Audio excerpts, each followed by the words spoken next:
aprender mais um pouquinho, fica aqui melhor. E que cada dia, né, nós possamos estar crescendo a nossa comunidade. Para você que está chegando, seja bem-vindo. Já vou estar lendo aqui um texto áureo, né? Fica bem atento aí, bem-vindo. Vem aqui fazer parte da nossa comunidade. Vou estar lendo aqui em Hebreus, capítulo 1, versículo 3, tá bom? E o texto diz assim: Ele que é o resplendor da glória e a expressão exata do seu ser, sustentando todas as coisas pela palavra do seu poder, depois de ter feito a purificação dos pecados, assentou-se à direita da majestade nas alturas. Então, aqui no livro de Hebreus, já de início, nós vemos que o autor do livro de Hebreus, que é um autor desconhecido, não tem conotação nenhuma, em lugar nenhum, livro nenhum, que o autor de Hebreus seja Paulo. Mas nós sabemos que este livro foi inspirado pelo Espírito Santo de Deus para poder trazer a nós conhecimento das coisas que naquela época foram escritas para nós hoje que vivemos. Então, muito obrigado pela sua participação, seja bem-vindo. Todos que estão chegando aí, sejam bem-vindos. Já vamos aqui, estamos iniciando esse estudo. E a leitura bíblica para hoje é Hebreus, capítulo 1, do versículo 1 ao versículo 14. Se você tem a sua Bíblia aí na sua casa, e você depois quiser estar acompanhando, você pode estar lendo em Hebreus, capítulo 1, do versículo 1 ao versículo 14. Tá bom? E boa leitura para vocês. Então nós temos aqui uma verdade prática, que Jesus Cristo é o centro das Escrituras e o ponto culminante da nossa fé e do livro de Hebreus, ao qual nós estamos estudando, né? E aqui eu quero estar dando uma introdução. A carta aos Hebreus. A data, Hebreus 10, 34. 2. Autoria, Hebreus 2, versículo 3. 3. Que é o destinatário e propósito, Hebreus, capítulo 2, versículo 1.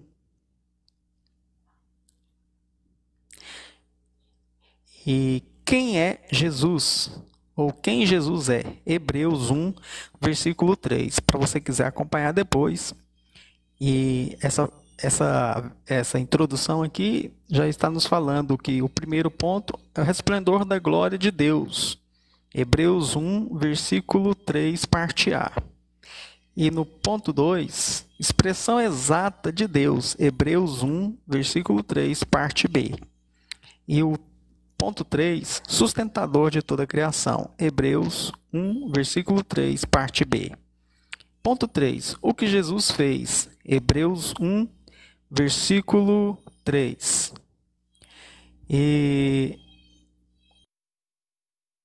Muito obrigado pela sua presença. E o ponto 2, um perfeito sacrifício. Hebreus 1, versículo 3. 3, glória. Hebreus 1, versículo 3, parte D.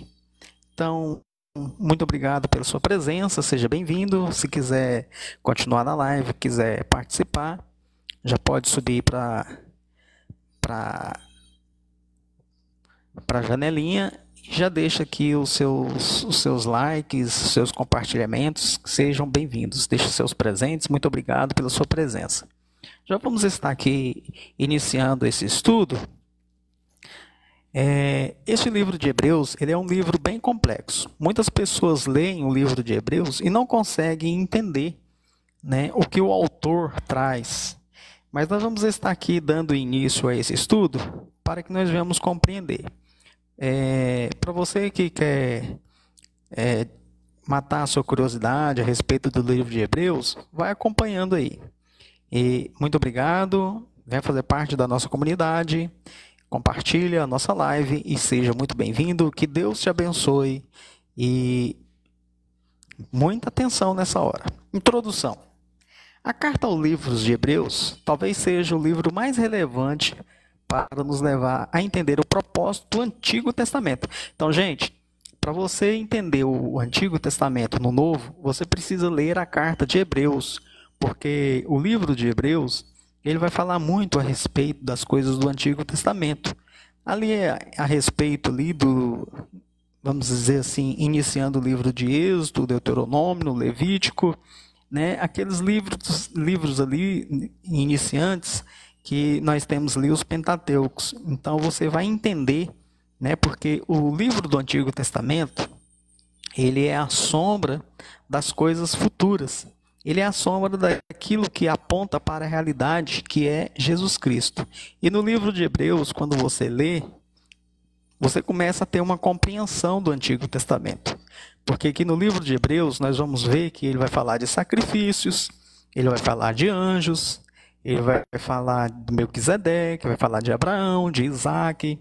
Então, no livro de Hebreus, nós temos aqui toda uma introdução do Antigo Testamento e nós temos aqui todo o entendimento. Deixa eu dar continuidade aqui. Esse livro exalta a pessoa e a obra de Cristo, mostrando ser ele o cumprimento de todo o Antigo Testamento. Nenhum livro do Novo Testamento cita tanto o Antigo Testamento como o livro de Hebreus. Está vendo aí? Então, se você quer entender o livro do Antigo Testamento no Novo, você precisa ler a carta de Hebreus. Ele é um pouquinho complicado, mas com a ajuda você vai começar a ter um entendimento de tudo aquilo que o autor quis dizer no Novo Testamento. Então, já estamos aqui iniciando a carta aos Hebreus. Essa carta é extremamente relevante em nosso tempo, pois, lamentavelmente, Cristo parece estar sendo empurrado para a periferia do cristianismo. E já vamos estar iniciando aqui, a data da carta de Hebreus é Hebreus 10, versículo 34. Porque não somente vos compadeceste dos encarcerados, como também aceitastes com alegria o espólio dos vossos bens, tendo ciência de possuirdes vós mesmo patrimônio superior e durável. Algumas evidências nos permitem situar de forma aproximada a data de escrita da carta aos Hebreus, em torno de 62 a 64 depois de Cristo. Ela foi escrita em um período de perseguição. A perseguição movida por Nero em Roma em 64 depois de Cristo é uma delas, considerando que nada é dito sobre a queda de Jerusalém e a destruição do templo pelos romanos em 70 depois de Cristo. Ao contrário, sugere que os rituais do templo ainda continuavam, então ela teria que ter sido escrita antes dessa data. A ideia comum é que um acontecimento como esse dificilmente deixaria de ser mencionado pelo escritor sagrado, pois teria fortalecido sumamente seus argumentos de que as festas judaicas e os sacrifícios ficariam para trás. Então essa carta ela foi escrita para um povo judeu que estava se convertendo ao cristianismo, que estava vivendo no período do governador daquela época, Nero, que era uma pessoa muito má. Então, servir a Deus nessa época era você estar comprando um ingresso para a eternidade. Então, era uma época muito complicada. Então, havia ali os judeus que estavam se convertendo, mas por se haver muita perseguição e por se haver muitos outros ensinos, muitos dos judeus estavam retornando às velhas práticas.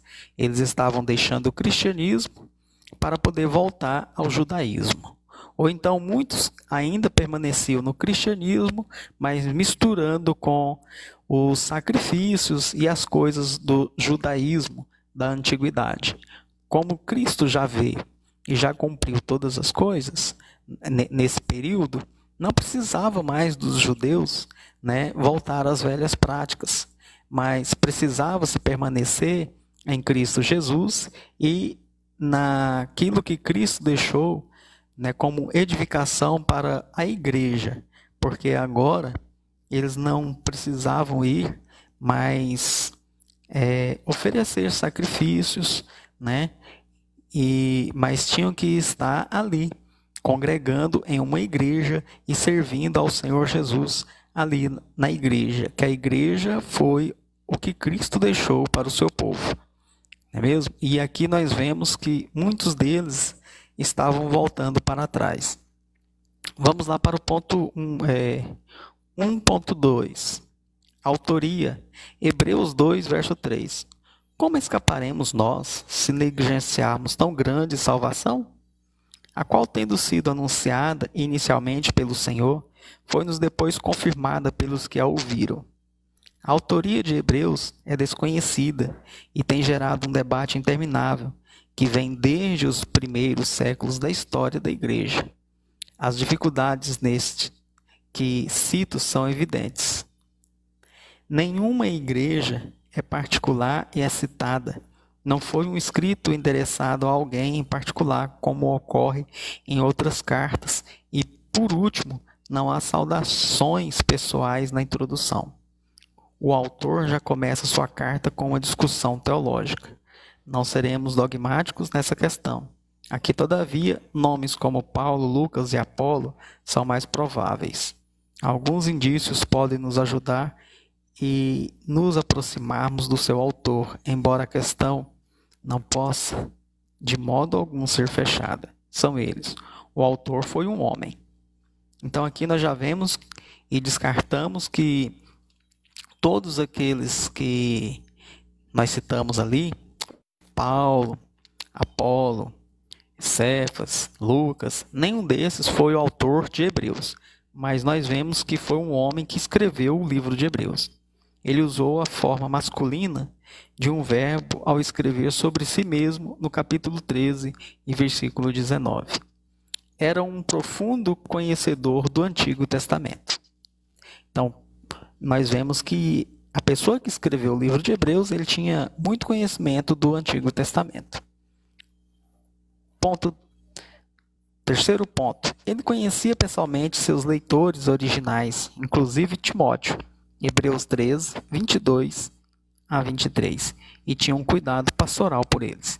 Então nós vemos que este autor ele tinha um conhecimento de todos, né, os outros leitores, né, e aqueles pastores da época, Paulo, Apolo, Lucas, né, e inclusive Timóteo. Ponto 4. Ele foi convertido à fé em Cristo por meio do ministério instituído pelos apóstolos. Então nós vemos também que ele, né, o autor de Hebreus, foi constituído pelos apóstolos. Isso significa que ele não teve contato direto com Jesus. Hebreus 2, verso 3 ao verso 4. É tudo que podemos dizer, mas mesmo sem sabermos com precisão quem é autor, o importante é ser inspirado pelo Espírito Santo. Então, gente, nós vemos aqui que o autor ele é desconhecido, mas nós vemos que o livro ele é inspirado pelo Espírito Santo. Foi um servo de Deus que escreveu o livro de Hebreus.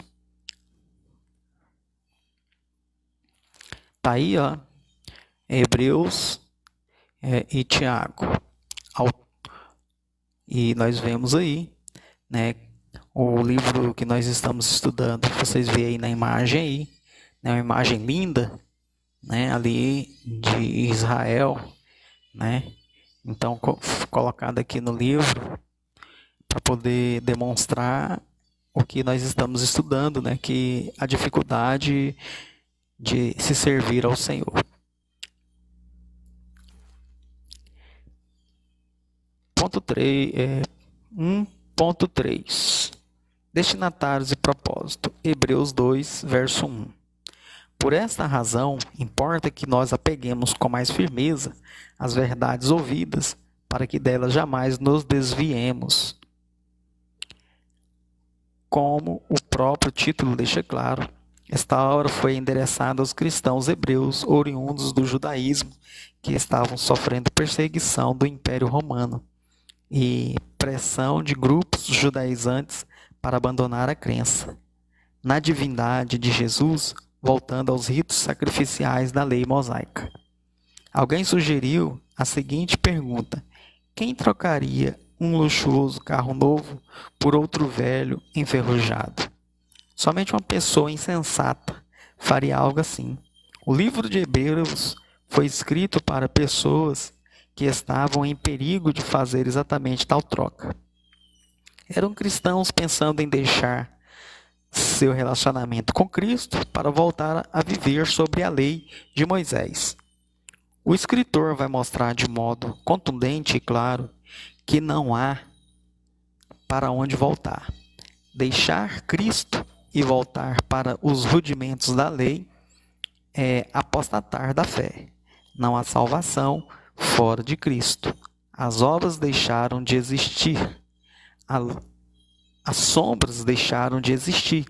A luz plena raiou, a saber, Cristo, a luz do mundo. Numa época como a nossa, em que a fidelidade a Cristo está sendo relativizada e diminuindo ante o secularismo vigente, o exame da carta aos Hebreus assume uma necessidade imperiosa.